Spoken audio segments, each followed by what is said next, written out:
Shalom dan selamat pagi. Selamat pagi. Kita bersyukur kepada Tuhan atas segala berkat dan perlindungan Tuhan kepada kita sehingga hari ini kita dapat bersama-sama lagi mengikuti ibadah kita dalam talian. Mari kita semua berdiri untuk meneruskan ibadah kita. Tuhan beserta kamu. Dan beserta kamu juga. Saya gembira apabila mereka berkata kepada saya, marilah kita pergi ke rumah Tuhan. Hai, marilah kita menyanyi kepada Tuhan. Marilah kita bersorak dengan sukacita kepada Juru Selamat yang Maha Kuasa. Allah itu roh. Kita harus menyembah Dia dalam roh dan kebenaran. Kemuliaan kepada Allah Bapa, Anak dan Roh Kudus. Puji Tuhan sekarang dan selama-lamanya. Amin. Doa untuk kesucian semua. Ya Allah yang Maha Kuasa, semua hati manusia terbuka di hadapan Tuhan. Semua keinginannya diketahui oleh-Mu, dan daripadamu tiada rahasia yang tersembunyi. Sucikanlah niat hati kami dengan ilham Roh Kudus-Mu, supaya kami boleh mengasihi-Mu dengan sempurna, dan memuliakan nama-Mu yang kudus dengan selayaknya, melalui Yesus Kristus Tuhan kami. Amin. Pujian Gloria semua. Kemuliaan kepada Allah di tempat yang maha tinggi, dan damai sejahtera kepada umat-Nya di bumi.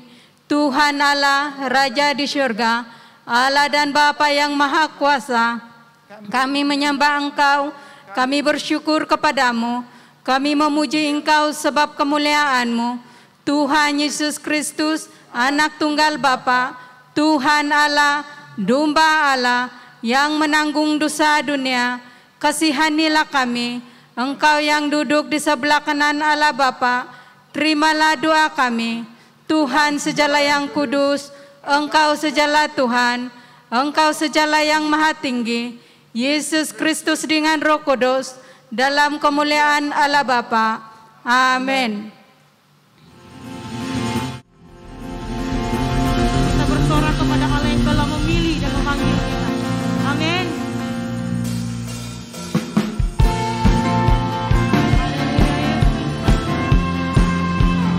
Kami datang di hadapan Engkau Tuhan, karena Engkau yang memanggil dan memilih kami. Sama-sama kita katakan, kita dipilih dan dikudus.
kami hadir di hadapan Engkau Tuhan. Pakai kami Tuhan. Jadikan kami seturut dengan kehendak Engkau Yesus. Mampukan kami Tuhan untuk melaksanakan setiap firman Engkau Tuhan. Yes, Bapa, kami menyerahkan setiap kami yang ada di tempat ini Tuhan. Baik yang mengikuti ibadah secara online Tuhan, Kami percaya Tuhan, hadirat Engkau tidak akan terus dirasai di tempat ini saja Tuhan. Tapi dimanapun kami berada Tuhan, hadirat Engkau akan kami terus alami Tuhan. Kami akan terus merasakan hadirat Engkau Yesus. Bapa, kami menyerahkan ibadah pada tengah hari ini Tuhan, ke dalam tangan Engkau Tuhan. Dari permulaan, pertengahan, dan ke akhirnya Tuhan, kemuliaan Engkau akan terus dialami di tempat ini Tuhan. Kemuliaan Engkau akan terus dinyatakan di tempat ini Tuhan. Kami serahkan semua ini ke dalam tangan Engkau Tuhan. Segala pujian, hormat kami kembalikan kepada Engkau Tuhan. Di dalam dan di atas nama Tuhan Yesus kami berdoa. Amin.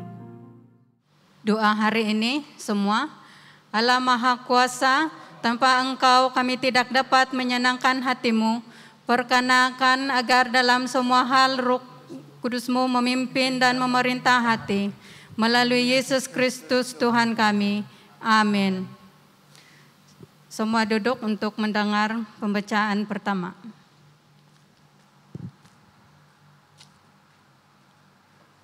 Pembacaan pertama diambil dari Yeremia pasal 23 ayat 1 hingga 8. Yeremia pasal 23 ayat 1 hingga 8. Celakalah para gembala yang membiarkan kambing domba gembalaanku hilang dan terserak. Demikianlah firman Tuhan. Sebab itu beginilah firman Tuhan Allah Israel terhadap para gembala yang mengembalakan bangsaku. Kamu telah membiarkan kambing dombaku terserak dan tercerai-berai, dan kamu tidak menjaganya.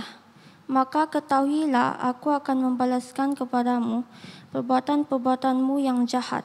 Demikianlah firman Tuhan. Dan aku sendiri akan mengumpulkan sisa-sisa kambing dombaku dari segala negeri kemana aku mencerai-beraikan mereka. Dan aku akan membawa mereka kembali ke padang mereka. Mereka akan berkembang biak dan bertambah banyak. Aku akan mengangkat atas mereka gembala-gembala yang akan mengembalakan mereka, sehingga mereka tidak takut lagi, tidak terkejut dan tidak hilang seekor pun. Demikianlah firman Tuhan. Sesungguhnya waktunya akan datang, dan demikianlah firman Tuhan, bahwa aku akan menumbuhkan tunas adil bagi Daud. Ia akan memerintah sebagai Raja Daud. Ia akan memerintah sebagai Raja yang bijaksana dan akan melakukan keadilan dan kebenaran di negeri. Dalam zamannya Yehuda akan dibebaskan dan Israel akan hidup dengan tenteram. Dan inilah namanya yang diberikan orang kepadanya, Tuhan keadilan kita. Sebab itu demikianlah firman Tuhan, sesungguhnya waktunya akan datang, bahwa orang tidak lagi mengatakan, demi Tuhan yang hidup yang menuntun orang Israel keluar dari tanah Mesir, melainkan demi Tuhan yang hidup yang menuntun dan membawa pulang keturunan kaum Israel keluar dari tanah utara dan dari segala negeri kemana ia telah mencerai-beraikan mereka. Maka mereka akan tinggal di tanahnya sendiri. Inilah firman Tuhan. Mari kita semua berdiri untuk menyambut pembacaan Injil. Injil Kudus daripada Tuhan kita, Yesus Kristus menurut Yohanes pasal 10 ayat 11 hingga 16. Yohanes pasal 10 ayat 11 hingga 16. Akulah gembala yang baik. Gembala yang baik memberikan nyawanya bagi domba-dombanya. Sedangkan seorang upahan yang bukan gembala dan yang bukan pemilik domba-domba itu sendiri, ketika melihat serigala datang, meninggalkan domba-domba itu lalu lari. Sehingga serigala itu menerkam dan mencerai-beraikan domba-domba itu. Ia lari kerana ia seorang upahan dan tidak memperhatikan domba-domba itu. Akulah gembala yang baik, dan aku mengenal domba-dombaku, dan domba-dombaku mengenal aku sama seperti Bapa mengenal aku dan aku mengenal Bapa. Dan aku memberikan nyawaku bagi domba-dombaku. Ada lagi padaku domba lain yang bukan dari kandang ini. Domba-domba itu harus kutuntun juga, dan mereka akan mendengarkan suaraku, dan mereka akan menjadi satu kawanan dengan satu gembala. Inilah Injil Kristus. Terpujilah Tuhan Yesus. Mari kita berdoa. Bapa di surga, kami serahkan masa dan tempat ini ke dalam tangan Tuhan sekali lagi. Biarlah Roh Kudus Tuhan yang ada dalam hidup kami membantu kami mengerti kebenaran firman-Mu, sehingga apabila kami mendengar, kami boleh mengerti, dan berikan juga kami hati yang siap untuk menerima dan mentaati firman-Mu, sehingga kebenaran firman-Mu itu bertumbuh dan membuatkan iman kami semakin kokoh di dalam Tuhan. Terima kasih Tuhan, dalam nama Tuhan Yesus kami berdoa. Amin. Semua dipersilakan duduk. Nah, minggu ini kita akan bercakap tentang alasan perlu pengharapan. Karena dalam Yeremia pasal 23 ayat 1 hingga 8, pengharapan rakyat terhadap pemimpin mereka khususnya itu menjadi pengharapan yang hancur musnah, karena dikatakan di sini para pemimpin mereka, raja, imam, nabi mereka, orang-orang terkemuka, pemimpin-pemimpin mereka yang diharapkan untuk menegakkan kebenaran, yang diharapkan untuk menegakkan keadilan, itu tidak berlaku seperti demikian. Sehingga pada akhirnya Tuhan menghukum mereka dibawa sebagai tawanan ke Babel, dan setelah itu bukan saja Tuhan menghukum mereka, tapi Tuhan menjanjikan pemulihan. Dan Tuhan bertindak di sini sebagai gembala, sebagai pemimpin yang baik, yang akan membawa mereka kembali daripada pembuangan, untuk kembali semula ke Yahuda. Jadi saudara-saudara yang kasih dalam Tuhan Yesus, kita perlu pengharapan di dalam hidup kita. Kalau tanpa pengharapan, kehidupan kita kehilangan makna. Dan tanpa pengharapan itu, kita tidak boleh bertahan. Nah, baru-baru ini saya membaca satu laporan dalam surat kabar, dianggarkan 12.000 lebih orang menghubungi 12.000 orang ini orang-orang yang tertekan. Jadi ada 12.000 lebih case orang yang tertekan menghubungi satu jabatan. Dan dalam masa yang sama saya juga membaca sebuah surat kabar dalam talian, dikatakan bahwa tahun ini saja dari bulan Januari hingga Maret, orang yang membunuh diri itu 336 case.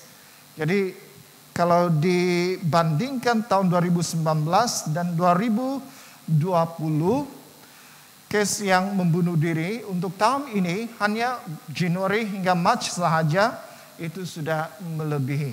Dan dikatakan dalam statistik tersebut bahwa dalam satu hari purata orang yang membunuh diri itu lebih kurang 4 orang. Jadi saudara dan saudara yang kasih dalam Tuhan Yesus, ini sangat luar biasa. Dalam satu hari dianggarkan 4 orang membunuh diri. Nah, ada banyak sebab kenapa orang mengambil keputusan untuk mengakhiri kehidupannya. Dan salah satu daripadanya karena sudah kehilangan pengharapan. Apalagi dalam situasi kita pada hari ini, sejak 2019, tahun lalu dan sekarang, negara kita bahkan dunia mengalami krisis kesehatan. Dunia kita dilanda oleh COVID-19.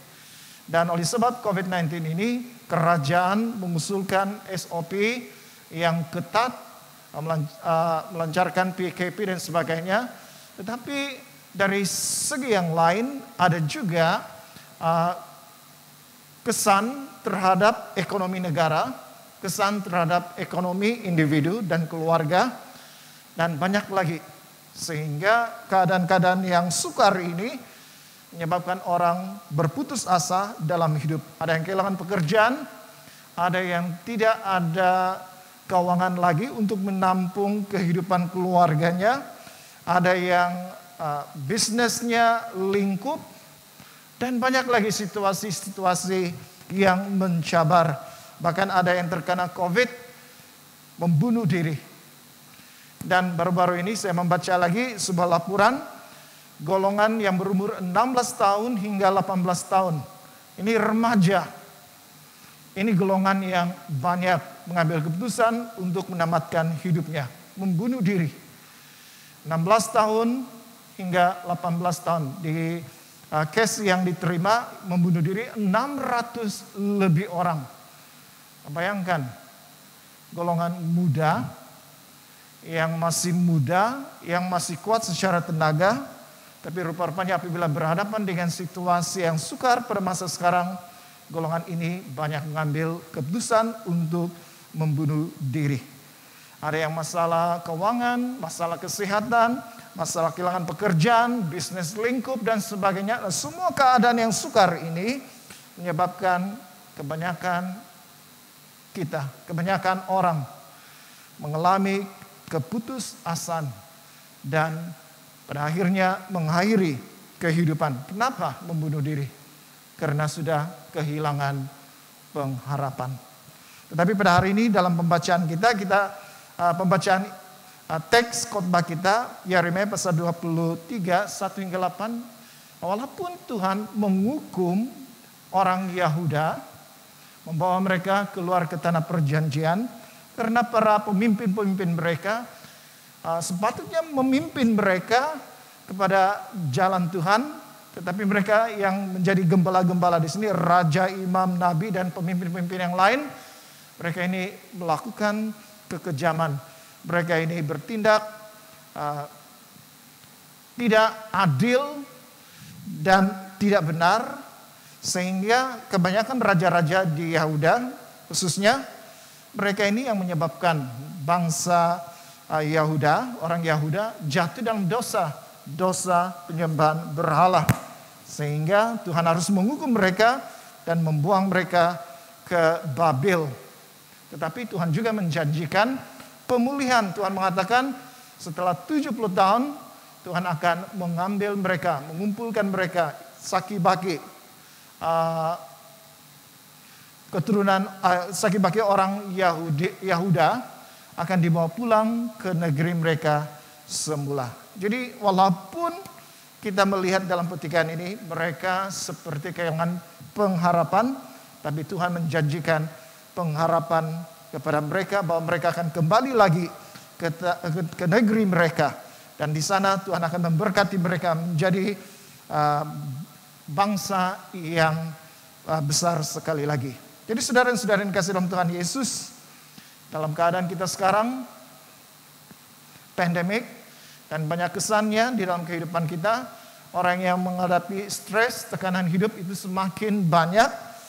Tetapi memang lumrah manusia, kita akan tertekan apabila kita berhadapan dengan masalah. Tetapi sebagai orang yang percaya kepada Tuhan, saya mengesyorkan kepada Anda, saya mendorong Anda supaya Anda tidak kehilangan pengharapan. Jadi pada hari ini ada dua perkara yang saya mau kongsikan kepada kita. Bagaimana kita tidak kehilangan pengharapan dan kepada siapakah kita meletakkan pengharapan di dalam hidup kita, sehingga apabila masalah melanda hidup kita, pergumulan yang berat melanda hidup kita, kita tidak putus asa, kita tidak akan mengambil jalan bunuh diri, tetapi kita terus bergantung kepada pribadi tersebut. Yang pertama, Tuhan adalah gembala kita yang baik. Yeremia pasal 23 ayat 1 hingga 2. Celakalah para pemimpin yang membiarkan kambing domba gembalaku hilang dan terserat. Demikianlah firman Tuhan. Sebab itu beginilah firman Tuhan Allah Israel terhadap para gembala yang menggembalakan bangsaku. Kamu telah membiarkan kambing domba terserat dan tercerai-berai, dan kamu tidak menjaganya. Maka ketahuilah, aku akan membalaskan kepadamu perbuatan-perbuatanmu yang jahat. Demikianlah firman Tuhan. Kalau kita melihat di sini ada gembala yang menyebabkan domba-dombanya tercerai-berai, dan Tuhan mengatakan celakalah para gembala itu. Kalau kita melihat Yeremia pasal 22 ayat 13, gembala itu termasuk raja.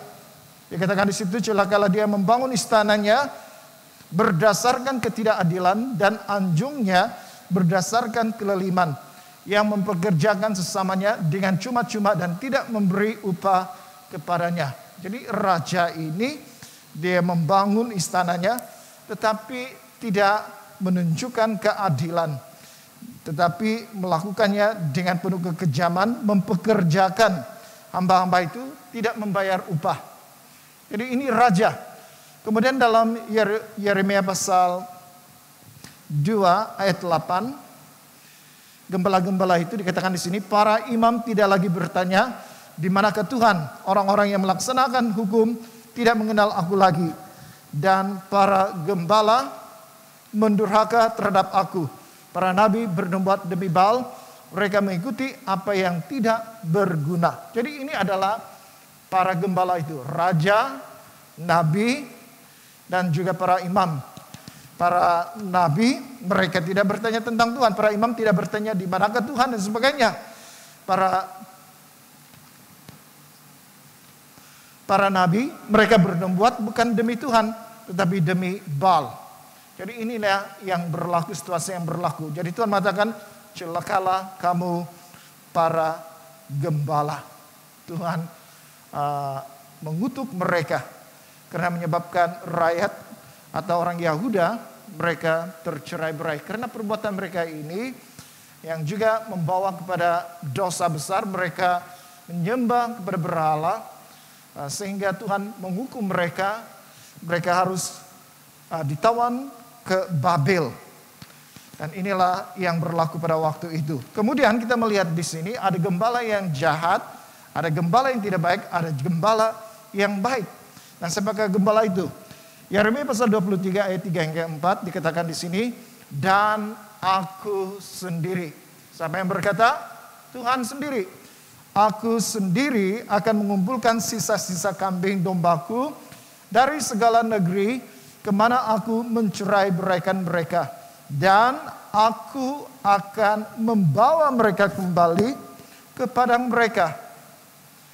Mereka akan berkembang baik, mereka akan berkembang biak dan bertambah banyak. Aku akan mengangkat atas mereka gembala-gembala yang akan menggembalakan mereka, sehingga mereka tidak takut lagi, tidak terkejut dan tidak hilang seekor pun. Demikianlah firman Tuhan. Jadi setelah raja, pemimpin-pemimpin agama, pemimpin masyarakat mereka gagal menjalankan tanggung jawab mereka, Tuhan mengatakan, aku sendiri. Tuhan sendiri bertindak sebagai gembala yang baik. Dia mengumpulkan mereka dari mana mereka tercerai-berai semasa mereka ditawan ke negeri-negeri asing, khususnya di Babel. Dan Tuhan mengatakan, aku akan membawa mereka semula. Sehingga mereka sekali lagi menjadi bangsa yang besar. Dan Tuhan juga mengatakan dia akan melantik para pemimpin gembala yang baik untuk menjaga mereka. Jadi saudara-saudara dikasih oleh Tuhan Yesus, ada gembala yang tidak baik dan ada gembala yang baik. Dan gembala yang baik ini yaitu Tuhan kita sendiri. Dalam Mazmur 23 ayat 1 hingga 6 ini tentang gembala. Mazmur yang sangat terkenal, Mazmur Daud, Tuhan adalah gembalaku. Nah, dikatakan di sini Tuhan adalah gembala. Apabila Tuhan itu menjadi gembalanya, dikatakan takkan kekurangan aku. Ia membaringkan aku di padang yang berumput hijau, ia membimbing aku ke air yang tenang, ia menyegarkan jiwaku, ia menuntun aku di jalan yang benar oleh karena namanya. Sekalipun aku berjalan dalam lembah kekelaman, aku tidak takut bahaya, sebab engkau bersertaku. Gadamu dan tongkatmu, itulah yang menghibur aku. Engkau menyediakan hidangan bagiku di hadapan lawanku. Engkau mengurapi kepalaku dengan minyak, pialaku penuh melimpah. Kebajikan dan kemurahan belaka akan mengikuti aku seumur hidupku, dan aku akan diam dalam rumah Tuhan sepanjang masa. Jadi kalau kita melihat di sini apa yang disaksikan oleh Raja Daud, dia mengalami kebaikan Tuhan di dalam hidupnya. Karena dia gambarkan di sini Tuhan itu gembalanya. Menyediakan apa yang dia perlukan pada waktu bahaya, Tuhan melindungi dia. Dan sebagainya. Pada masa kekurangan, Tuhan melimpahkan berkat-berkatnya di dalam kehidupan Raja Daud. Sehingga Daud menyanyikan mazmur ini untuk melihat bahwa Tuhan itu gembala yang baik.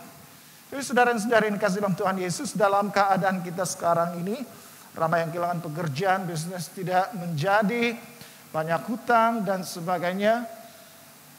Saudara-saudara yang saya kasih dalam Tuhan Yesus, ini pergumulan yang berat. Sehingga ada baru-baru ini isu tentang bendera putih. Bendera putih itu orang yang betul-betul sudah kehilangan sumber makanan, sudah putus ya, terputus daripada penghasilan dan sebagainya, yang sangat-sangat memerlukan. Ini inisiatif daripada NGO, inisiatif daripada orang-orang tertentu supaya kibarkan bendera putih. Itu menunjukkan bahwa keluarga ini dalam keperluan, jadi orang akan pergi untuk mengulurkan bantuan. Tetapi ada juga yang mengatakan apabila menaikkan bendera putih itu itu seolah-olah seperti orang itu sudah putus asa. Sepatutnya bukan naikkan bendera, tapi naikkan tangan, berdoa memohon pertolongan Tuhan. Kemudian ada seorang lagi, dan saya setuju dengan orang ini, mengatakan orang yang naikkan bendera atau orang yang tidak naikkan bendera, kalau kita tahu orang itu dalam keperluan, ulurkan bantuan. Jadi saudara-saudara yang kasih dalam Tuhan Yesus, ada yang saya terbaca, orang ini di tempat itu mereka bekerja di kerja pembinaan, tetapi tidak diizinkan untuk bekerja di tempat pada masa kini, dan mereka sudah berkali-kali menghubungi majikan mereka, memberitahu keadaan yang mereka alami, memang tidak ada uang dan bagaimana mereka mau membeli bahan makanan, sehingga pada akhirnya mereka hanya makan mangga untuk menahan lapar. Dan akhirnya ada NGO atau orang-orang tertentu yang mengulurkan bantuan. Ada banyak lagi orang-orang yang dalam keperluan. Jadi saudara-saudari yang kasih dalam Tuhan Yesus, mungkin juga dalam kalangan jemaat kita juga ada keadaan yang sedemikian. Baru-baru ini kita ada mengulurkan bantuan khusus untuk belajar, karena mereka ini datang dari kampung, datang dari berbagai tempat di Sabah. Mereka berada di sini bukan bekerja, mereka belajar. Tetapi kita mengetahui keperluan mereka, gereja mengulurkan bantuan untuk membantu mereka. Tetapi bagaimana anggota jemaat kita yang kita tidak tahu mereka sebenarnya dalam keperluan, mereka hanya mendiamkan diri dan sebagainya, tidak ada laporan yang sampai kepada pihak gereja. Saudara-saudara yang kasih dalam Tuhan Yesus, ini keadaan yang sangat menyedihkan. Tetapi saudara-saudara yang kasih dalam Tuhan Yesus, apa yang kita pelajari di sini tentang gembala yang baik. Gembala yang baik itu adalah gembala yang mengerti keadaan kita, gembala yang tahu segala keperluan kita. Seperti yang dikongsikan oleh Raja Daud. Tuhan adalah gembalaku, takkan kekurangan aku. Dia membaringkan aku di padang berumput hijau, Dia membimbing aku ke air yang tenang, yang menjagarkan jiwaku, yang menuntun aku ke jalan yang benar dan sebagainya. Ini Tuhan kita. Ini Tuhan kita yang baik. Dia tahu segala keperluan kita sebagai gembala. Dia akan mencukupkan keperluan kita dengan cara Tuhan. Jadi saudara-saudara yang kasih dalam Tuhan Yesus, itulah sebabnya dalam kehidupan kita, khususnya pada hari ini, kita yang terkesan karena pandemik ini, sepatutnya kita lebih berserah hidup kita ini kepada Tuhan. Menyerahkan hidup kita kepada Tuhan. Bersandar kepada Tuhan. Karena dialah pengharapan kita. Dan terbukti Tuhan akan melakukan sebagai gembala yang baik. Dia akan mencukupkan apa yang kita perlukan. Dalam Ibrani pasal 13 ayat 20, penulis Ibrani ini memperkenalkan Yesus. Dia mengatakan, maka Allah damai sejahtera yang oleh darah perjanjian yang kekal telah membawa kembali dari antara orang mati gembala agung segala domba, yaitu Yesus Tuhan kita. Penulis Ibrani memperkenalkan Yesus itu gembala agung segala domba. Dan dalam Yohanes pasal 10 ayat 1, Yesus berkata, akulah gembala yang baik. Gembala yang baik memberikan nyawanya bagi domba-dombanya. Jadi saudara-saudara yang kasih dalam Tuhan Yesus, Yesus memperkenalkan dirinya, dialah gembala yang baik. Dan sangat menarik kalau kita membaca Injil, setiap kali Yesus pergi ke tempat-tempat untuk melakukan pelayanannya, satu ketika apabila melihat sejumlah orang, firman Tuhan mengatakan hatinya digerakkan oleh belas kasihan. Karena melihat ini seperti kawan domba yang tidak ada gembala. Lalu Yesus mulai mengajar orang-orang itu. Jadi saudara-saudara yang kasih dalam Tuhan Yesus, sebagai gembala yang baik, Yesus memenuhi segala apa yang mereka perlukan. Dan yang sangat menarik tentang Yesus lagi yang ditulis oleh penulis Ibrani pasal 4 ayat 15. Sebagai imam besar yang kita punya bukanlah imam besar yang tidak dapat turut merasakan kelemahan-kelemahan kita. Sebaliknya sama dengan kita. Ia telah dicobai, hanya tidak berbuat dosa. Jadi Yesus sebagai gembala yang baik, kalau kita melihat di sini dia juga imam besar, digambarkan sebagai imam besar. Imam besar itu mempersembahkan korban di hadapan Tuhan, membawakan doa bagi umatnya. Yesus itu imam besar. Dan sebagai imam besar, yang dikatakan di sini, dia turut merasakan kelemahan-kelemahan kita. Kenapa dia turut merasakan kelemahan-kelemahan kita? Karena dia sendiri pernah dicobai. Dia sendiri pernah menjadi manusia. Dia pernah lapar. Dia pernah sedih, menangis, dan sebagainya. Dan lebih daripada itu, Yesus itu mengalami nyerinya kematian. Karena pada waktu dia di Taman Getsemani, dia berdoa, kalau boleh Tuhan biarlah cawan ini berlalu daripadaku. Tapi pada akhirnya dia patuh kepada misi yang Tuhan berikan kepada dia. Yaitu misi menuju jalan salib. Yaitu kematian di atas kayu salib. Jadi Yesus ini gembala yang baik, dia mengerti segala pergumulan kita, dia mengerti segala kesusahan kita.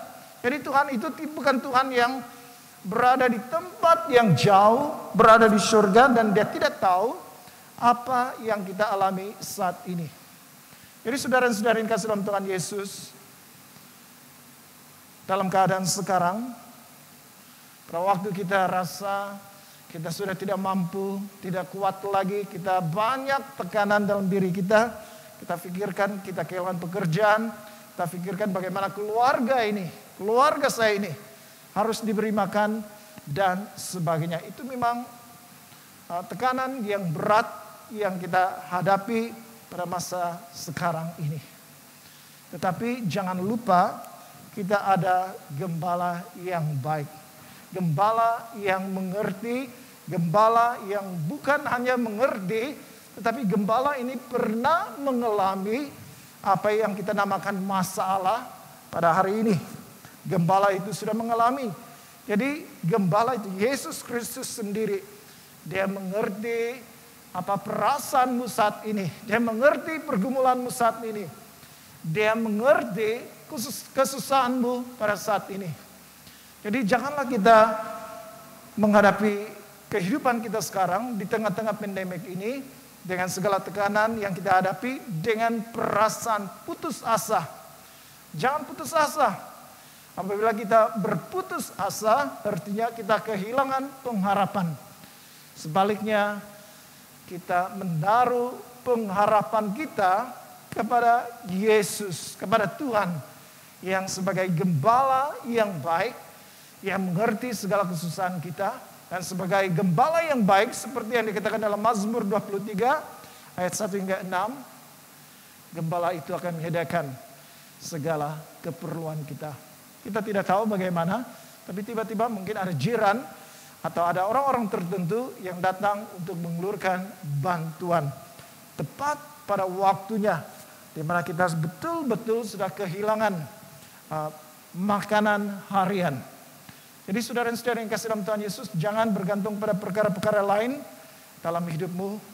Bergantung kepada Tuhan karena Dialah gembala yang mengerti segala kesusahan kita, dan gembala yang baik ini akan menyediakan segala keperluan kita dari sumber-sumber, mungkin dari orang lain dan sebagainya, dengan cara yang di luar daripada apa yang kita pikirkan.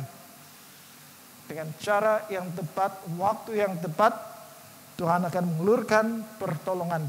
Sehingga kita pada akhirnya yang menaruh kepercayaan kita kepada Tuhan, kita akan tertolong. Khususnya ketika menghadapi cabaran pandemik pada hari ini. Itu sebabnya saudara-saudari, mari kita bergantung kepada Tuhan. Dialah gembala kita yang baik, Dia yang mengerti segala pergumulan yang kita hadapi pada hari ini. Kedua, kita mau bergantung kepada Yesus karena dikatakan di sini Dia tunas adil, atau dengan arti kata yang lain, tunas itu merujuk kepada keturunan Daud. Dari keturunan Daud ada tunas yang akan muncul. Dan tunas itu adalah penerus pemerintahan Raja Daud. Jadi sebagai tunas atau sebagai raja, kita mau bergantung kepada Yesus yang menyelamatkan kita.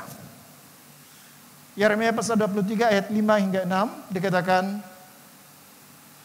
sesungguhnya waktu yang akan datang, demikian firman Tuhan, bahwa aku akan menumbuhkan tunas adil bagi Daud.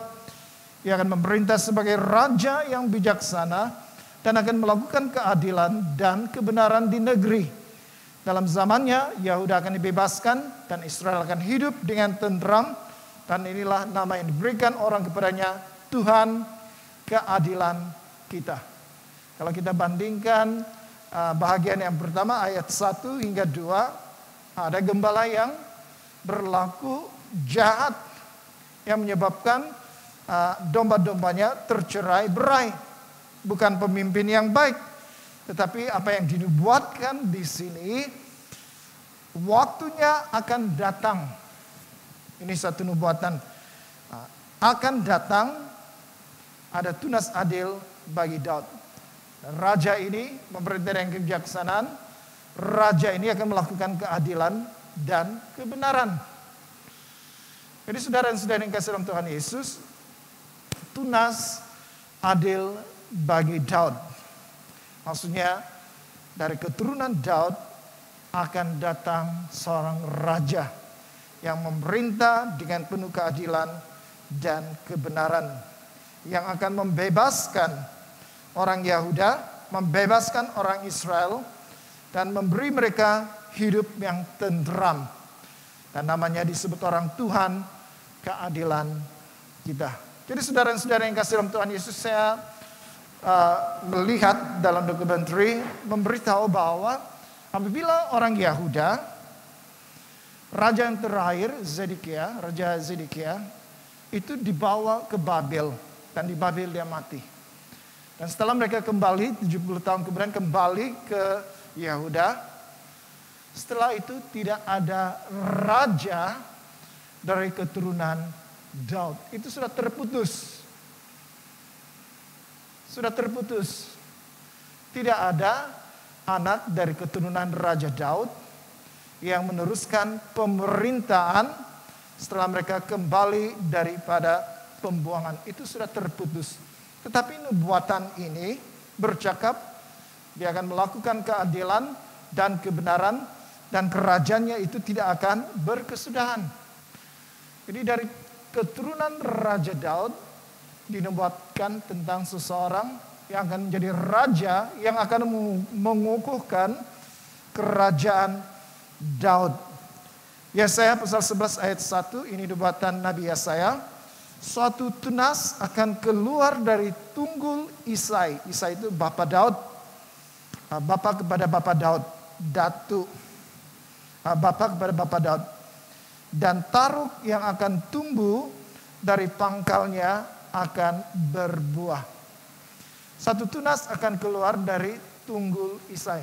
Bapa Daud ya. Dan taruk akan tumbuh dari pangkalnya akan berbuah. Satu tunas akan keluar dari garis keturunan Raja Daud, Kemudian Yesaya pasal 9 ayat 6, besar kekuasaannya dan demikian dan damai sejahtera tidak akan berkesudahan di atas takhta Daud dan di dalam kerajaannya, karena ia mendesari dan mengukuhkannya dengan keadilan dan kebenaran dari sekarang sampai selama-lamanya. Perhatikan di situ, dia mengukuhkannya dengan keadilan dan kebenaran dari sekarang sampai selama-lamanya. Maksudnya kerajaan ini yang akan datang ini, tunas dari keturunan Raja Daud yang menjadi raja, kerajaannya tidak akan berkesudahan dari sekarang sampai selama-lamanya. Nah, siapakah itu? Karena apabila mereka Israel balik dari pembuangan, memang tidak ada raja lagi daripada garis keturunan Daud. Mika pasal 5 ayat 1.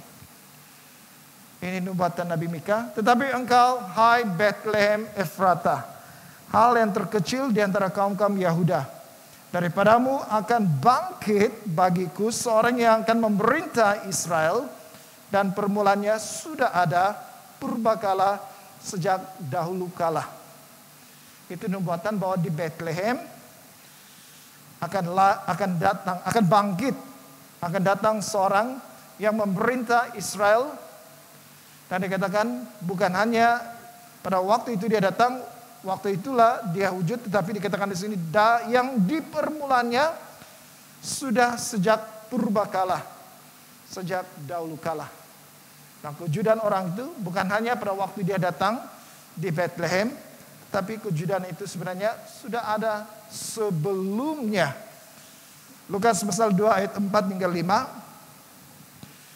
Demikian juga Yusuf pergi dari kota Nazaret di Galilea ke Yudea, ke kota Daud yang bernama Bethlehem.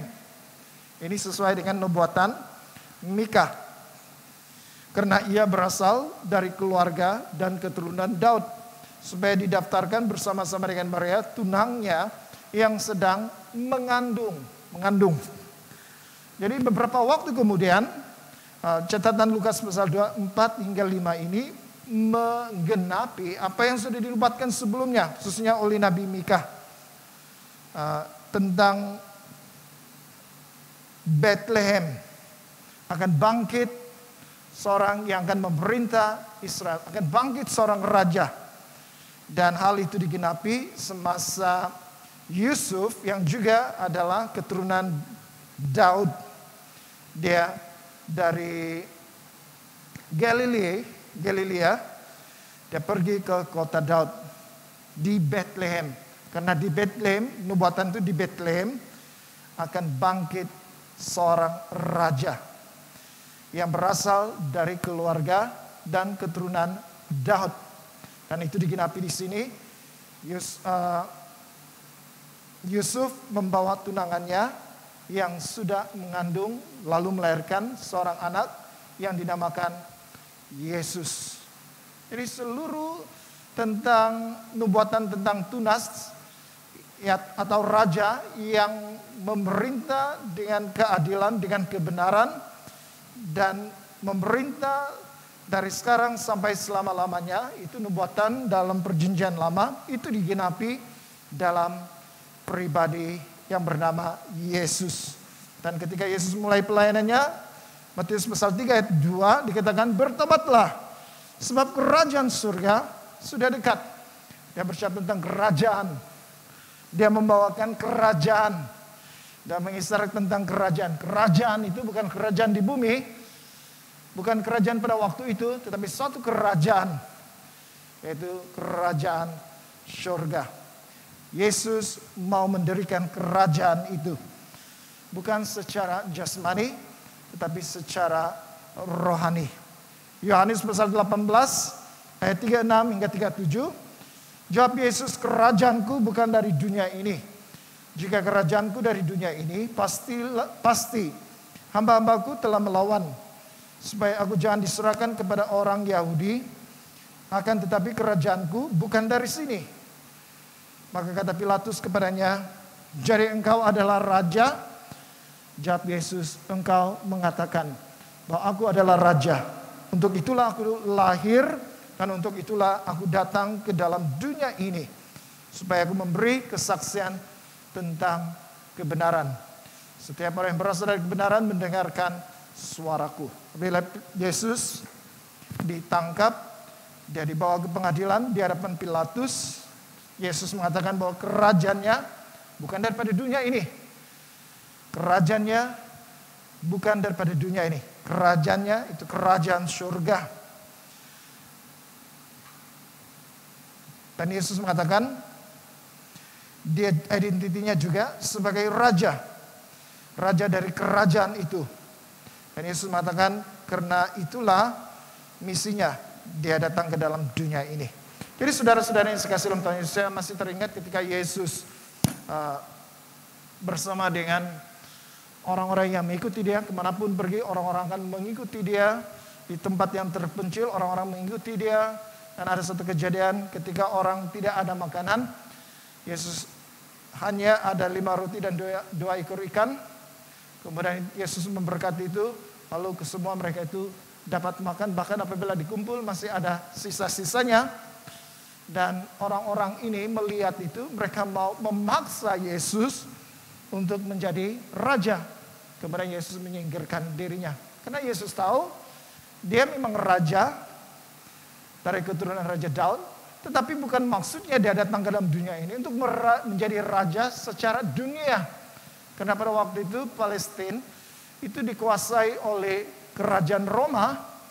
Yesus tidak bermaksud untuk datang menggulingkan kerajaan Roma, penjajahan Roma. Itu bukan maksud Tuhan Yesus. Dia ada maksud yang lebih utama daripada maksud hanya menjadi raja dalam kerajaan dunia. Dan ketika Yesus masuk ke Yerusalem minggu terakhir sebelum dia ditangkap dan dibunuh, orang-orang menaikkan kata-kata pujian Hosana bagi anak Daud, diberkatilah yang datang dalam nama Tuhan. Orang-orang ini mengalu-alukan Yesus ketika Yesus mau masuk ke Yerusalem. Yesus menunggang keldai keldai muda. Itu juga menggenapi nubuatan bahwa raja yang akan datang itu akan menunggang keldai. Jadi apabila dia menunggang keldai, dia tidak menunggang kuda. Kuda itu menggambarkan tentang kekuatan. Tapi keldai itu digambarkan sebagai orang yang menunggang keldai itu orang yang lemah lembut. Dia masuk ke Yerusalem. Dan orang menyangka bahwa dia akan menjadi raja. Lalu bersorak-sorak. Tetapi Yesus masuk ke sana bukan menjadi raja. Sebaliknya dia ditangkap dan dia diadili.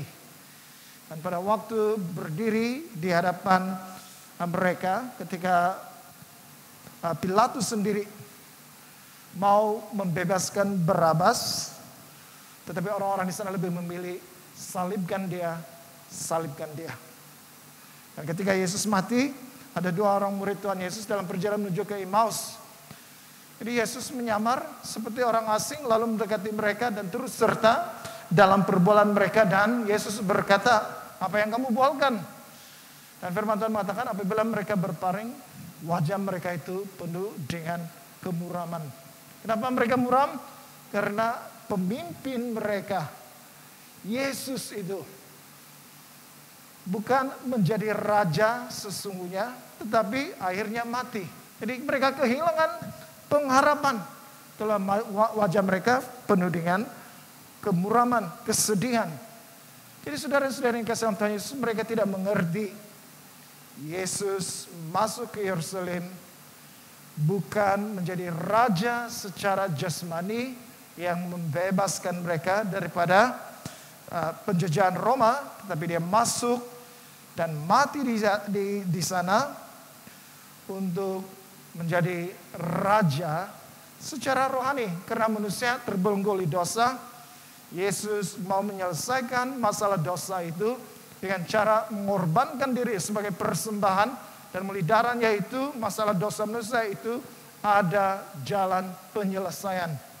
Dan inilah menggenapi nubuatan bahwa dia raja yang akan membebaskan umatnya. Dia raja yang akan menyelamatkan umatnya.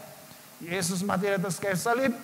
Dia menyelamatkan manusia yang berdosa. Dia menyelamatkan saya dan menyelamatkan kita semua yang percaya kepadanya. Inilah raja penyelamat itu. Jadi hari ini saudara-saudara yang kasih dalam Tuhan Yesus, mari kita meletakkan pengharapan kita di dalam Tuhan Yesus. Dalam dunia ini, khususnya pada hari ini, dengan semua keadaan pandemik yang kita alami dan kesan-kesannya dalam kehidupan kita, kita tertekan, kita kehilangan arah, dan mungkin juga terpikir mau membunuh diri. Tetapi saudara-saudara yang kasih dalam Tuhan Yesus, mari kita memandang dan meletakkan pengharapan kita kepada Tuhan Yesus. Dia raja. Dia raja yang datang untuk menyelamatkan kita. Bukan hanya secara jasmani, Yesus datang sebagai gembala yang baik yang akan memenuhi segala keperluan kita. Tetapi secara rohani, dia datang juga untuk menyelamatkan kita daripada kutuk dosa, daripada kuasa iblis dan kematian. Yesus datang membebaskan setiap orang yang mau percaya kepadanya, supaya orang itu akan diselamatkan. Jadi saudara-saudara yang kasih dalam Tuhan Yesus, jangan berpikir bahwa kehidupan kita ini satu-satunya apabila kita hidup dalam dunia ini. Tidak. Dalam dunia yang kita hidupi sekarang ini penuh dengan penderitaan, penuh dengan tekanan, penuh dengan kekurangan dan sebagainya. Orang mengatakan bahwa dunia ini, kita ini seperti musafir, orang yang berjalan dari suatu tempat ke tempat yang lain. Dunia ini hanya sebagai tempat persinggahan kita. Kita akan hidup dalam dunia ini, tetapi bukan untuk selama-lamanya. Ada kehidupan selepas kematian. Dan kehidupan selepas kematian inilah yang perlu kita perhatikan. Betul, kita hidup sekarang itu penting. Tetapi jangan lupa, kita masih ada kehidupan yang akan datang. Kehidupan yang akan menentukan di mana tempat kita. Sama ada bersama dengan kerajaan yang Yesus sediakan, kerajaan surga bersama dengan Bapa, ataupun ke tempat siksaan kekal. Hanya ada dua tempat sahaja. Jadi sementara kita masih hidup pada hari ini, mari kita percaya kepada Tuhan Yesus. Mari kita berharap kepada Tuhan Yesus. Karena Yesus sudah datang. Dia mati di atas kayu salib. Yesus sudah datang untuk menawarkan keselamatan itu yang ada di dalam dirinya. Yesus mengatakan, kalau kamu memiliki anak, yaitu dirinya sendiri, kamu memiliki hidup. Barang siapa tidak memiliki anak, tidak memiliki hidup. Jadi hari ini, dalam keadaan kita bergelut, dalam keadaan kita sangat tertekan dengan keadaan pandemik sekarang, jangan sampai kita kehilangan pengharapan. Masih ada Tuhan, masih ada Yesus sebagai gembala yang baik, yang mengerti segala keperluan kita. Dan dia akan mencukupkan dengan cara yang luar biasa. Dan masih ada Yesus yang dinubuatkan sebagai raja yang menyelamatkan. Bahwa dalam dunia ini, kehidupan kita ini sementara, tapi kehidupan yang kekal itu tersedia di surga. Jadi sementara kita hidup dalam dunia ini bergumul, dalam masa yang sama kita juga berjuang untuk kehidupan kita pada masa akan datang. Mari kita menaruh iman kita, kepercayaan kita, pengharapan kita kepada Yesus. Karena dialah raja yang akan menyelamatkan kita. Bukan hanya tubuh jasmani kita, tapi roh kita. Kita mau percaya dan berharap kepada Tuhan. Itulah pengharapan yang kekal. Itulah pengharapan yang ada di dalam kehidupan kita, yang tersedia di dalam Tuhan, yang sudah menjadi gembala kita yang baik, dan tersedia di dalam Yesus yang datang sebagai raja menyelamatkan kita daripada dosa. Mari kita berdoa.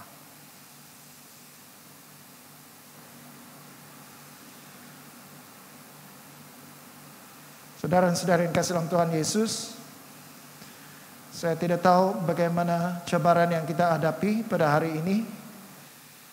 Setiap orang ada masalahnya tersendiri, ada tekanan dalam hidupnya secara pribadi. Tapi apapun pergumulan kita saat ini, mari kita ingat bahwa Tuhan adalah gembala yang baik. Tuhan yang mengerti, dan Tuhan akan menyediakan apa yang kita perlukan. Hanya kita mau berharap kepada Tuhan, bergantung kepada Tuhan. Dan ingat bahwa kehidupan kita di dunia ini hanya sementara. Tuhan menyediakan kerajaan surga bagi saya dan saudara. Mari kita menaruh kepercayaan kita, pengharapan kita di dalam Tuhan Yesus. Karena Yesus sudah menyediakan jalan surga itu bagi kita melalui kematiannya di atas kayu salib. Mari kita meletakkan kepercayaan kita kepadanya, pengharapan kita kepadanya. Karena pada bila-bila masa perjalanan kita dalam dunia ini akan tamat, tetapi roh kita sudah siap tinggal bersama dengan Tuhan di surga.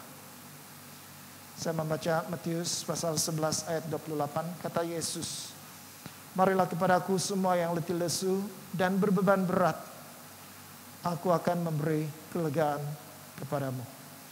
Mari kita datang kepada Tuhan Yesus. Kita yang letih lesu dan berbeban berat oleh situasi yang kita alami, pandemik pada saat ini, pada hari ini. Datang kepada Tuhan Yesus, berharap kepadanya. Maka Yesus akan memberikan kita kelegaan. Bapak dan Saudara, terima kasih untuk firman Tuhan hari ini. Pada waktu kami berhadapan dengan dunia yang dilanda pandemik, ramai orang kehilangan pengharapan, ramai orang membunuh diri. Tetapi bagi kami anak-anak Tuhan, betapa berat pun pergumulan yang kami hadapi dalam hidup kami, kami tidak akan berputus asa.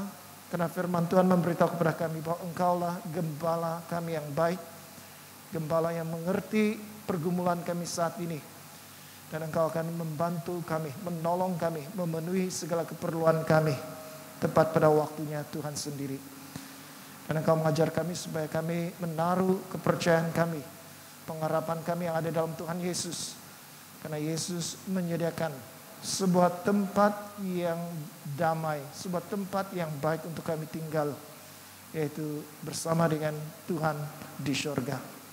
Pada waktu kami masih hidup sekarang ini, janganlah kami hanya fokus berjuang untuk kehidupan kami di dunia ini, tetapi kami lupa pada kehidupan yang akan datang.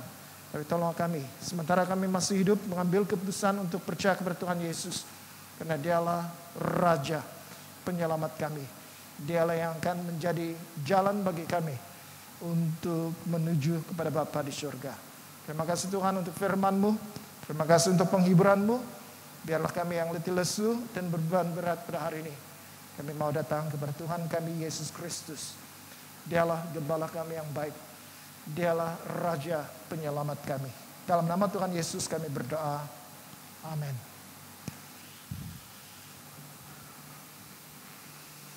Mari kita sama berdiri untuk membaca pengakuan iman Nesin.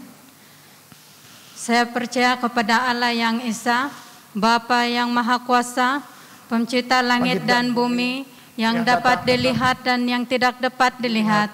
Saya percaya kepada Tuhan Yesus Kristus, Anak Tunggal Allah, yang kekal dipernakan oleh Bapa, Allah daripada Allah, terang daripada terang, Allah benar daripada Allah benar. Dia dipernakan bukan dijadikan, sebab dia satu dengan Bapa, maka segala sesuatu dijadikan olehnya untuk kita manusia dan untuk keselamatan kita. Dia turun dari surga dan oleh kuasa Roh Kudus. Dia dilahirkan oleh anak darah Maria dan menjadi manusia. Karena kita, dia disalibkan semasa pemerintahan Pontius Pilatus. Dia menderita, disiksa sampai mati, lalu dikuburkan. Pada hari yang ketiga, dia bangkit pula menurut yang dinubuatkan dalam Alkitab. Lalu dia naik ke surga, dia duduk di sebelah kanan Bapa. Dia akan datang kembali dalam kemuliaan untuk menghakimi baik orang yang masih hidup maupun orang yang sudah mati, dan kerajaannya tidak akan berkesudahan. Saya percaya kepada Roh Kudus, yaitu Tuhan dan pemberi hidup, yang datang daripada Bapa dan Anak, serta dengan Bapa dan Anak, Dia disembah dan dipermuliakan. Dia telah berfirman melalui nabi-nabi.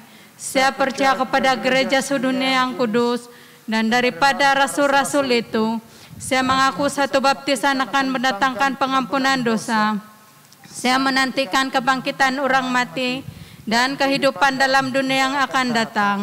Amin. Mari persilakan duduk. Selamat berbakti di gereja yang hadir di sini dan juga saudara dan saudari yang mengikuti ibadah ini dalam talian. Kita memuji Tuhan karena Tuhan sangat baik.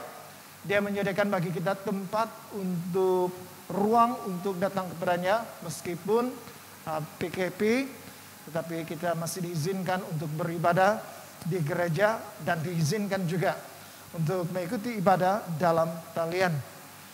Jadi ada beberapa pengumuman yang kita akan perhatikan bersama, khususnya untuk ahli majelis gereja atau PCC. Kita ada mesyuarat yang akan diadakan pada 6 hari bulan Juli jam 8 malam melalui Zoom. Jadi semua ahli PCC sila maklum tentang mesyuarat. Kita juga ada persekutuan doa untuk bahasa Malaysia. Kita sudah lakukan ini pada minggu lalu, hari Rabu minggu lalu. Kita ada beberapa orang yang terus serta dalam doa. Dan kita akan meneruskan ini pada hari Rabu ini. Yaitu pada 7 hari bulan 7. 7 hari bulan 7 hari Rabu. Jam 8 hingga jam 9 malam melalui Zoom. Pautan akan diberikan di grup utama pendaftaran kebaktian supaya kita boleh mengikuti persekutuan doa ini nanti 7 hari bulan 7 hari Rabu pada minggu depan ini. Dan kita juga ada pengumuman tentang ATI, yaitu ada kursus ini tentang bagaimana membimbing dengan berkesan, bagaimana menasihati dengan efektif. Jadi khususnya untuk situasi kita sekarang ini yang penuh dengan tekanan, ada banyak orang tertekan jiwanya. Jadi khusus seperti inilah yang akan menolong kita untuk memahami dan bagaimana kita mengatasi pergumulan yang kita hadapi, dan khususnya untuk yang mau mengikuti ini, kursus ini akan diadakan pada bulan September hingga bulan November, setiap hari Kamis dan juga hari Jumat. Dan kalau Anda mengikuti ini untuk belajar sendiri secara audit, itu iurannya 120, tetapi kalau Anda mau mengikuti ini untuk belajar dan mendapatkan sijil atau diploma ataupun mungkin ijazah, iurannya adalah 270 orang. Jadi kalau Anda berminat, sila menghubungi pihak gereja supaya maklumat lebih lanjut akan diberikan. Jadi untuk pengumuman yang lain, sila perhatikan sendiri dalam e-bulletin Anda supaya Anda tidak ketinggalan maklumat penting atau berita gereja untuk saudara dan saudari. Di masa ini adalah masa bagi kita untuk bertenang. Mari kita berdoa syafaat. Mari kita sama-sama berdoa untuk kesyukuran Gereja Diosis Sabah dan Negara. Mari kita berdoa. Tuhan, Allah Bapa kami yang di syurga, oleh karena kemurahan Tuhan, kami senantiasa tetap setia bersama dengan Tuhan. Saat ini kami memuji dan bersyukur kepada Tuhan untuk keselamatan dan perbuatan ajaib Tuhan dalam kehidupan kami. Jamah setiap kami agar sentiasa memuji nama Tuhan dan pakai kami hamba-hamba Tuhan supaya terus bersaksi dan menceritakan kemuliaan Tuhan dalam keselamatan dan perbuatan yang ajaib kepada semua suku bangsa. Tuhan, kami mau berdoa untuk gereja. Kami mau berdoa agar kami tetap bersemangat untuk mengisytiharkan penyelamatan Tuhan kepada orang belum percaya setiap kali kami ada kesempatan. Tuhan, kami mohon kekuatan iman daripada Tuhan supaya kami dapat menjangkau orang-orang yang belum percaya meskipun dalam talian, tetapi kami percaya dengan penyertaan Tuhan kami boleh melakukannya. Tuhan, kami mau berdoa juga untuk mesyuarat PCC pada 6 Julai. Kami berdoa agar sambungan internet yang lancar semasa mesyuarat PCC dijalankan, dan kiranya Tuhan memberi hikmat kebijaksanaan kepada mereka ketika mereka membincangkan hal-hal yang berkaitan dengan pertumbuhan gereja secara fisikal dan rohani. Tuhan, kami mau berdoa juga untuk Yesus. Kami mau berdoa agar semua gereja dapat menemukan cara yang sesuai dan berkesan untuk menyampaikan berita baik meskipun terdapat sekatan pergerakan karena pandemik. Tuhan, meskipun sekarang ini pertemuan fisikal tidak dapat dilakukan, tetapi kami percaya bahwa Tuhan punya banyak cara untuk menolong gereja dalam melakukan penyampaian berita baik dalam talian. Tuhan, kami mau berdoa juga untuk negeri Sabah. Kami mau berdoa untuk Jabatan Pendidikan Negeri agar perhikmatan bertambah baik dan fokus menolong para pelajar daripada keluarga miskin untuk membolehkan mereka belajar dalam talian, terutamanya di kawasan-kawasan terpencil. Kiranya Tuhan menyertai setiap mereka yang bekerja di dalam Jabatan Pendidikan agar mereka ada banyak cara bagaimana menyediakan perhikmatan supaya dapat membantu para pelajar yang kurang berkemampuan. Tuhan, kami mau berdoa juga untuk negara, kami mau berdoa untuk Kementerian Pelajaran, khususnya Menteri Pendidikan, Datuk Muhammad Razi bin Muhammad Zidin, dan pasukannya untuk bersedia mengubah dan memperbaiki sistem pendidikan sedia ada demi generasi penerus yang akan memberi impak kepada negara pada masa depan.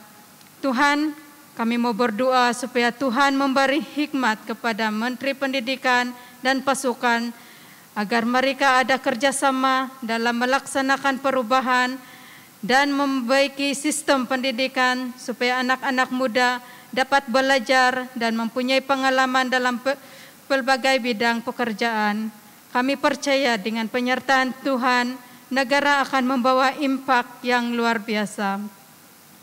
Tuhan, ini doa kami serahkan ke dalam tangan Tuhan. Hanya di dalam nama Tuhan kami berdoa. Amin. Pengakuan dosa. Karena demikianlah Allah mengasihi dunia ini sehingga diberikannya anaknya yang tunggal, Yesus Kristus, untuk menyelamatkan kita daripada dosa, untuk menjadi pengantara kita di surga dan membawa kita kepada hidup yang kekal. Oleh karena itu, marilah kita mengakui dosa-dosa kita dengan sesal serta beriman dan berniat hendak melakukan hukum-hukum Allah serta hidup dalam kasih dan damai dengan semua manusia. Semua Allah yang penuh balas kasihan, Bapa kami di surga, Pencipta kami dan Hakim kami, kami telah berdosa terhadap Engkau dan terhadap sesama manusia, baik dalam pikiran, perkataan dan perbuatan, melalui kelalaian, kelemahan dan kesalahan yang disengajakan. Kami sekarang bertobat dan benar-benar menyesal sebab kesalahan kami. Bapa, ampunilah kami demi anak-Mu, Yesus Kristus yang telah mati untuk kami. Kuatkanlah kami supaya dapat mengasihi dan mentaati-Mu dalam kehidupan yang baru, melalui Yesus Kristus Tuhan kami. Amin. Allah yang Maha Kuasa mengasihani kamu, membebaskan kamu dari segala dosamu melalui Yesus Kristus Tuhan kita. Dia meneguhkan dan menguatkan kamu untuk pelayanannya dengan kuasa Roh Kudus dan memelihara kamu dalam kehidupan yang kekal. Amin. Saya menjumpa anda berdiri bersama-sama. Sekarang kerana kita telah diberdamaikan dengan Allah sebab iman, kita mengalami kesejahteraan dengan Allah dengan berantaran Yesus Kristus Tuhan kita. Oleh yang demikian, kita mesti berdamai di antara satu sama lain di dalam tubuh Kristus. Biarlah damai sejahtera Tuhan selalu beserta dengan kamu. Dan beserta kamu juga. Mari kita bersalaman di antara satu sama lain dengan damai sejahtera. Damai.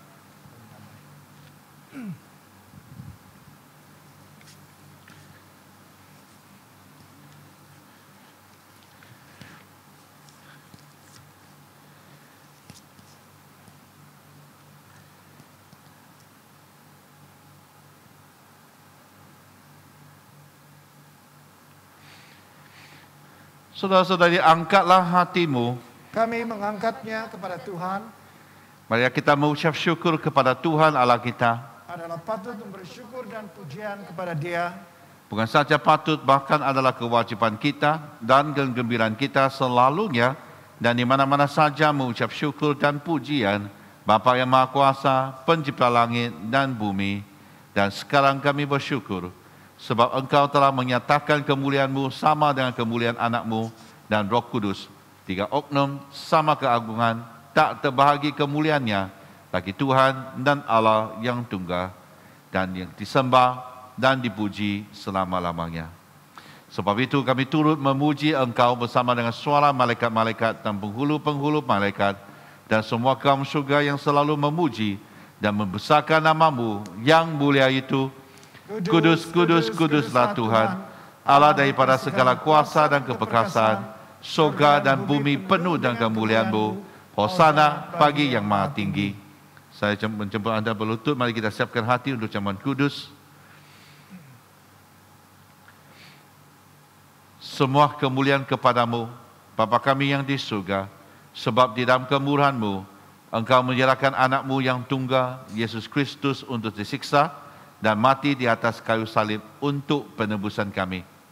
Di situ Dia telah membuat perdamaian yang penuh untuk dosa-dosa seisi dunia dan mempersembahkan dirinya sendiri sebagai korban satu kali saja untuk segala dosa kami. Dia telah menentukan dan di dalam Injil-Nya memerintahkan kami untuk melanjutkan perjamuan ini sebagai peringatan abadi akan kematiannya yang sangat tinggi nilainya sampai Dia datang kembali.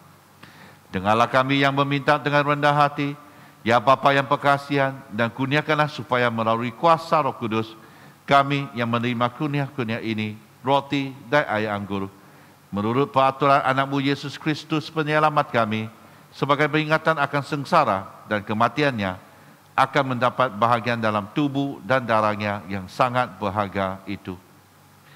Pada malam Tuhan Yesus dikhianati, Dia mengambil roti dan mengucap syukur, lalu memecah-mecahkan roti itu dan membagikannya kepada murid-muridnya sambil berkata, ambil dan makan, inilah tubuh aku yang diberikan untuk kamu, buatlah demikian sebagai peringatan akan aku.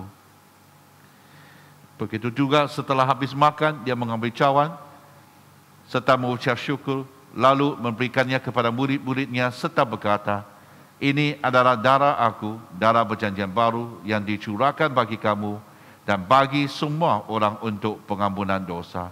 Buatlah demikian setiap kali kamu melakukannya sebagai peringatan akan aku. Sama-sama kita mengisytiharkan, Kristus telah mati, Kristus telah bangkit, Kristus akan datang lagi. Kita memecahkan roti ini untuk mendapat bahagian dalam tubuh Kristus. Walaupun kita ramai, kita adalah satu tubuh karena kita mendapat satu. Berbahagialah mereka yang dijemput ke perjamuan domba. Marilah kita bersukacita dan memuliakan Allah. Kurnia Allah adalah untuk jemaat Allah. Dekatilah dengan iman dan dengan rendah hati. Terimalah roti dan ayam anggur ini sebagai peringatan bahwa Kristus mati untuk kamu, serta menerima Dia dalam hatimu dengan iman dan syukur. Amin.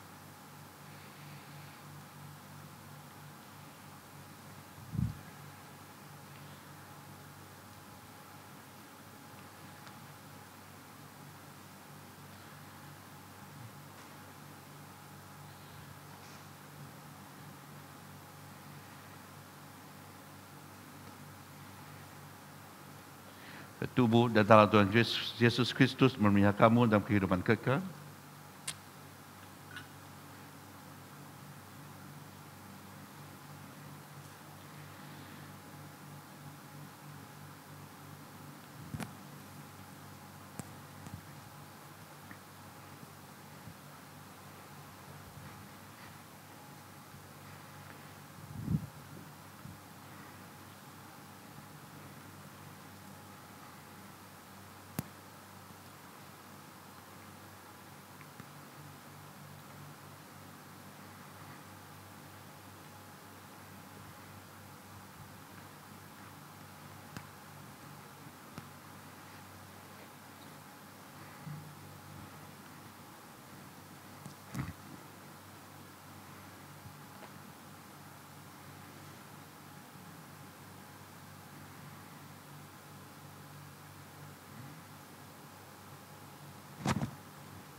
Marilah kita berdoa seperti yang diajar oleh penyelamat kita. Bapa kami yang di surga, dikuduskan namamu, datanglah kerajaan-Mu, jadilah kehendak-Mu di bumi seperti di surga. Berilah kami pada hari ini makanan kami sehari-hari. Ampunilah kami akan dosa-dosa kami, seperti kami juga mengampuni orang yang bersalah kepada kami. Janganlah membawa kami ke dalam pencobaan, tapi lepaskanlah kami daripada yang jahat. Kerana Engkau-lah yang mempunyai kerajaan, kuasa dan kemuliaan, sekarang dan selama-lamanya. Amin. Doa syukur. Allah kekal Bapa kami yang di surga, kami mengucapkan terima kasih kepadamu yang telah menerima kami sebagai anggota-anggota hidup anak-Mu, Yesus Kristus penyelamat kami.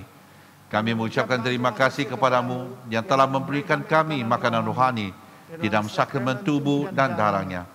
Sekarang utuskanlah kami ke dalam dunia dengan damai dan kurniakanlah kami kekuatan dan keteguhan hati untuk mengasihi dan melayani Engkau dengan sukacita dan hati yang ikhlas. Amin. Saya menjemput Anda berdiri, mari kita terima pekat daripada Allah. Sentosa Allah yang melebihi pengertian manusia, memeliharakan hati dan jiwa kamu di dalam pengetahuan dan kasih Allah dan anaknya Yesus Kristus Tuhan kita. Dan pekat Allah yang Maha Kuasa, Bapa, Anak dan Roh Kudus beserta dengan kamu dan tinggal serta dengan kamu sampai selama-lamanya. Amin. Saudara-saudari, pergilah dengan damai sejahtera dan layanilah Tuhan. Sama-sama kita katakan, dalam nama Kristus. Amin. Mari kita bawa kesyukuran kita kepada Tuhan dan terus bersyukur. Amin.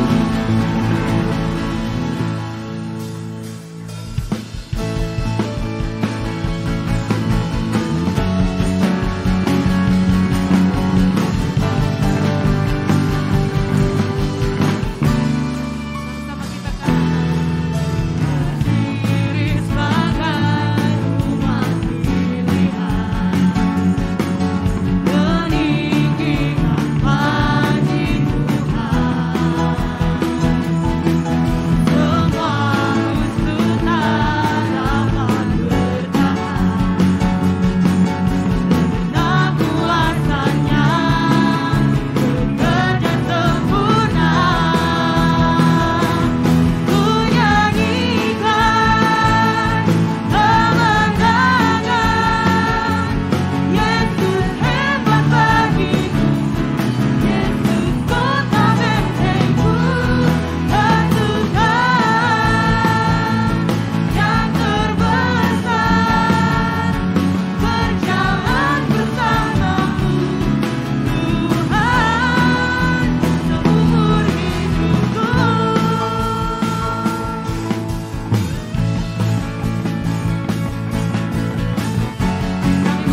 Ibadah kita sudah selesai. Tuhan memberkati. Jumpa ibadah kita di minggu depan dalam talian.